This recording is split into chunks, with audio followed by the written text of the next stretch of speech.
अनंत चतुर्दशीची माहिती. भाद्रपद शुक्ल चतुर्दशीला येते अनंत चतुर्दशी.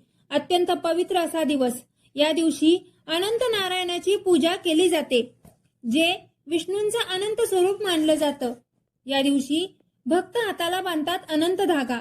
हा धागा केशरी किंवा जांभळ्या रंगाचा असतो आणि त्यात 14 गाठी असतात. या 14 गाठी म्हणजे 14 लोकांचं प्रतीक.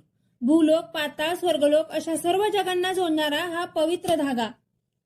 कथेनुसार जो हा धागा श्रद्धेने बांधतो त्याच्या जीवनात समृद्धी, शांती आणि सुख कायम राहतं.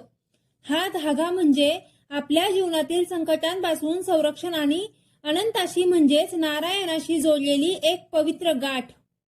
अनंत चतुर्दशीच्या दिवशीच आपल्या लाडक्या गणपती बाप्पाचं विसर्जन केलं जातं, कारण गणपती म्हणजेच अनंताचं स्वरूप.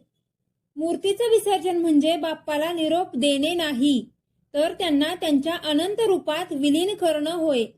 म्हणूनच विसर्जनाच्या वेळी भक्त गगनभेदी आवाजात म्हणतात, गणपती बाप्पा मोरया, पुढच्या वर्षी लवकर या. हा जयघोष म्हणजे केवळ निरोप नव्हे, तर अनंताशी बांधलेला आपल्या भक्तीचा धागा आहे.